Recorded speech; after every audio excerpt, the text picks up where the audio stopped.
रुपए से औषधियां मिलती हैं, रुपए से डॉक्टर अच्छे मिलते हैं, तो दुख क्यों नहीं मिटाया जा सकता? जब तक डॉक्टर भी तुम्हें सुखी नहीं करेगा, औषधियां भी काम नहीं करेंगी, जितने भी पाप हैं सब नष्ट हो जाएंगे।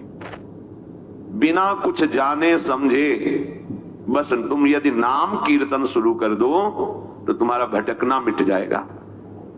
नैहता परमो लाभ हो, इससे बड़ा कोई लाभ नहीं।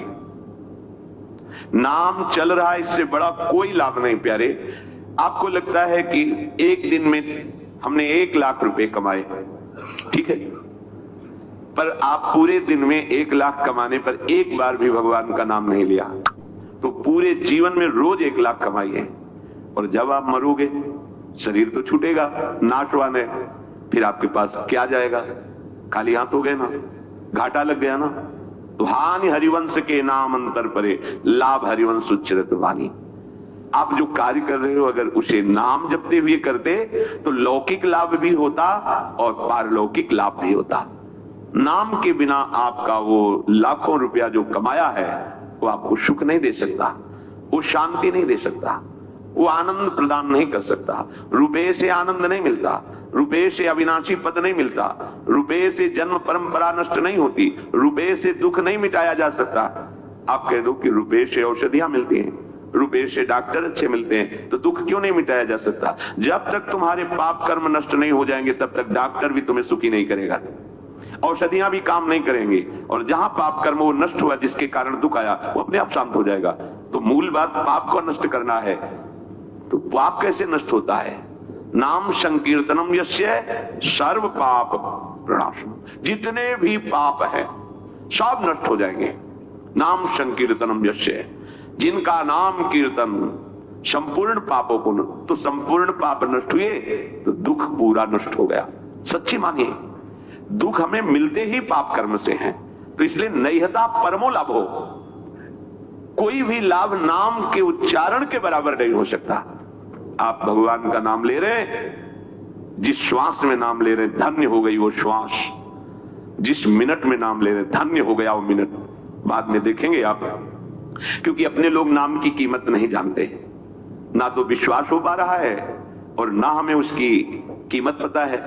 तो ऐसे लगता है संत जन ऐसे कहते रहते हैं। नाम बहुत कीमती वस्तु है, ये परिणाम में आपको समझ में आएगा। यद्दग्गे विषम्यु परिणामे अमृतोपम, जिसकी शुरुआत विष जैसी लगे उसका परिणाम अमृत जैसा होता है।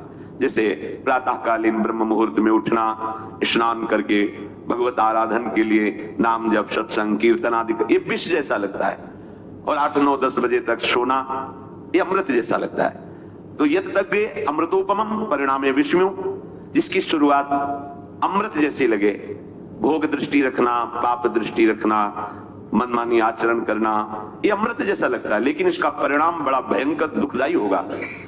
और संयम में रहना, मन को रोकना, इंद्रियों को गलत विषयों के भोग में न जाने देना और नाम जप करना, ये विष जैसा लगता है, लेकिन परिणाम में अमृत मिलेगा। परिणाम में अमृतोपम नैहता परमो लाभो देहिनाम भ्राम्यता में ही। इस संसार में भ्रमित लोगों को परम लाभ प्रदान करने वाला ये नाम है।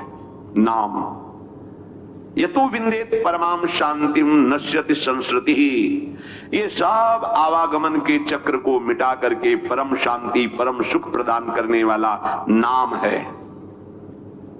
यथा कीर्तनात् परमाम शांति मोक्षम विंदेत तस्य संस्कृति जन्म मरणादि दुखम च नश्यति मोक्षो भवति इत्यर्थः। परम शांति, परम पद, आवागमन चक्र से मुक्ति, ये स्वाभाविक हो जाएगी। आप केवल नाम जप कीजिए। तेष भाग्या मनुष्येषु कृतार्था नृप निश्चितम स्मरन्ति स्मारयन्तो ये हरिर नाम कलौ युगे। मनुष्यों में वो परम धन्य है, ये अन्यान स्मारयन्तः सन्तः हरिर नाम स्वयं स्मरन्ति ते मनुष्येषु कृतार्था सभाग्याः निश्चितम। निश्चित प्रथम जानी हो, निश्चित वो परम धन्य हो जाता है जो अन्य स्मरण त्याग करके संतों के प्राणनाथ प्रभु श्री हरि का स्मरण करता है, दूसरों को भी करवाता है। ये जरूर करना चाहिए। अपने परिवार का मंगल करने के लिए कुछ समय नाम कीर्तन घर में जरूर होना चाहिए। मान लीजिए प्रार्थना, आपको परम सुख मिलेगा। आप सुख के लिए ही दौड़ रहे हैं। थोड़ी देर में, हम ज्यादा नहीं कहते, 10 मिनट, 24 घंटे में कोई 10 मिनट आप निकाल लीजिए। कोई संगीत ना हो तो अपने पास ये संगीत है, ताली, राधा राधा, किसी भी ध्वनि में, किसी भी राग में, भाव न लगे ना लगे, श्रद्धा बने ना बने, दवाई मानकर, औषधि मान करके आप कीजिए। आपके घर में जब राधा नाम गूंजेगा तो दरिद्रता भाग जाएगी। देख लेना, करके देख लेना। अब मानो तभी ना। आपके घर में कोई भी कभी प्रेत आत्मा प्रवेश नहीं कर पाएगी। आपके परिवार वालों पर किसी का टुटका नहीं चलेगा। अगर आप अपने परिवार को बैठाल कर 10 मिनट केवल नाम कीर्तन कीजिए, राधा कृष्ण, राधा वल्लभ, राधे श्याम, जो आपको प्रिय नाम लगे, सब नाम महिमामय हैं। बैठ करके मान लीजिए ना। आप मानते नहीं, सुनते तो बहुत है, आचरण में नहीं उतारते। 24 घंटे में कभी एक ऐसा समय रखिए जब आप अपने परिवार के साथ प्यार से बैठ करके और प्रभु का नाम कीर्तन, आप देख लेना, खुद देख लेना। 10 मिनट, 24 घंटे में हम 10 मिनट की बात कह रहे हैं। और कहीं सौभाग्य और बढ़ जाए तो एक अध्याय भगवान की महिमा का गान सुनाइए परिवार को बैठकर। श्रीमद् भागवत है, भक्तमाल जी है, भक्तों के चरित्र हैं, भगवान की अवतार कथाएं हैं। आप देख लो, घर तीर्थ हो जाएगा। आपको कहीं तीर्थ जाने की जरूरत नहीं। लोग परेशान होते हैं, हमारे तो 7.5 शनिचर का प्रकोप है, या ऐसा वैसा, पता नहीं किसी ने क्या कर दिया है। ये सब भ्रम हट जाएगा। नाम कीर्तन की गूंज जो आपके घर में उठेगी ना, वो आपका मंगल करके ही छोड़ेगी। देख लेना। भाव कुभाव अनखाल सहु, नाम जपत मंगल दिश दसहु। तेष भाग्या मनुष्येषु, मनुष्यों में सौभाग्यशाली कौन है? बोले स्मरंत स्मारयंतो ये हरिर नाम कलो युगे। इस युग का बहुत बड़ा प्रताप है। जो 10,000 की वर्ष की तपस्या से फल नहीं प्राप्त होता, वो 24 घंटे नाम कीर्तन से प्राप्त हो जाएगा। बड़ी महिमा है। तो आप अगर 10 मिनट अपने घर में नाम कीर्तन करें, एक अध्याय श्रीमद् भागवत का प्रभु को सुनाएं। संस्कृत ना आता हो तो हिंदी में ग्रंथ है, उनका अर्थ लिखा हुआ है, हिंदी में पढ़ लीजिए, हमें भाव प्राप्त हो जाएगा। जैसे सुधा सागर, प्रेम सागर, ऐसे केवल हिंदी से ग्रंथ की रचना हुई, उन्हीं को अर्थ के द्वारा पूरा बांधा गया है। जो श्लोक है उन्हीं के अर्थों को पूरा क्रम से लिखा गया है। बहुत सुंदर। प्रेम सागर, सुधा सागर, बहुत सरल भाषा में महान वैष्णव परम पूजनीय गोस्वामी तुलसीदास जी ने सब शास्त्रों की सार बातें, रामचरितमानस। जब हम सतशास्त्रों का अपने परिवार में बैठ करके गायन करके श्रवण कराते हैं तो सबके संस्कार पवित्र होते हैं, बुद्धि बदलती है। कितना प्रभाव पड़ता है। गर्भस्थ शिशु को नारद जी भगवान की भक्ति और कथा सुना रहे हैं तो प्रहलाद जी प्रकट होते ही महाभागवत के रूप में। आप देखो, गर्भस्थ शिशु अभिमन्यु को चक्रव्यूह तोड़ने का उपदेश कर रहे तो गर्भ में ही वो सीख गए। बड़ी महिमा है।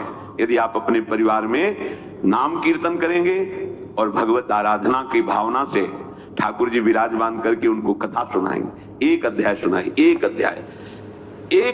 अध्याय आपके जीवन के अध्याय को बदल देगा। आप देखना ना, पर कोई करना नहीं चाहता।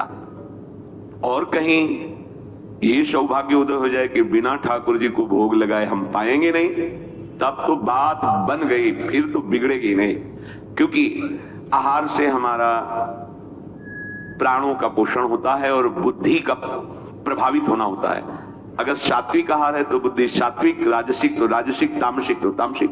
जब प्रभु को भोग लगा दिया जाता है तो गुणातीत हो जाता है, न वो सतोगुणी, न रजोगुणी, न तमोगुणी, वो भगवत प्रसाद हो जाता है। और प्रसाद एक एक कवल में महान सुकृत प्रदान करता है। भोजन भी हो गया और पुण्य भी बन गया। भगवान को भोग लगाया और पा लिया।